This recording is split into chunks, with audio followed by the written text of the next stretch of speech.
بالله من الشيطان الرجيم بسم الله الرحمن الرحيم تبارك الذي بيده الملك وهو على كل شيء قدير الذي خلق الموت والحياة ليبلوكم أيكم أحسن عملا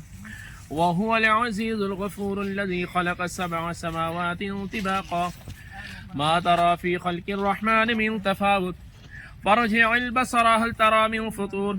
ثم ارجع البصر كرتين ينقلب إليك البصر خاسئا وهو حسير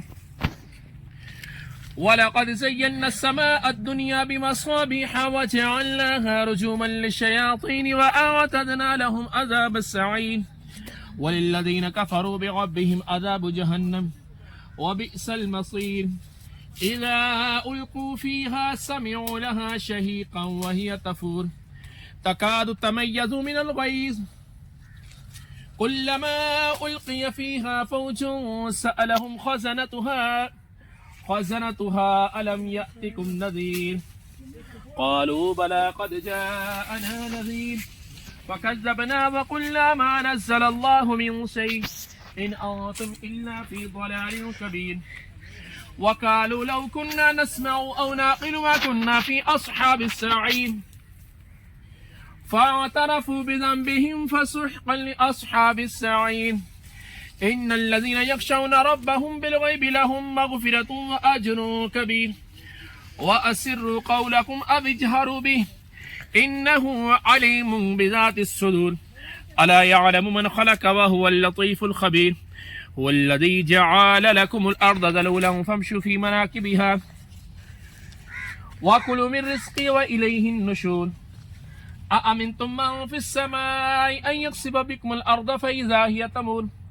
أم أمنتم من في السماء أن يرسل عليكم حاصبا فستعلمون كيف نذير ولقد كذب الذين من قبلهم فكيف كان نكير أولم يروا إلى الطير فوقهم صافات ويقبضن ما يمسكوهن إلا الرحمن إنه بكل شيء بصير أمن هذا الذي هو جند لكم ينصركم من دون الرحمن إن الكافرون إلا في غرور أمن هذا الذي يرزقكم من أمسك رزقه بل لجوا في عتب ونفور أفمن يمشي مكبا على وجهه أهدى أمن يمشي سويا على صراط مستقيم قل هو الذي أنشاكم وجعل لكم السمع والأبصار والأفئدة قليلا ما تشكرون قل هو الذي ذراكم في الأرض وإليه تحشرون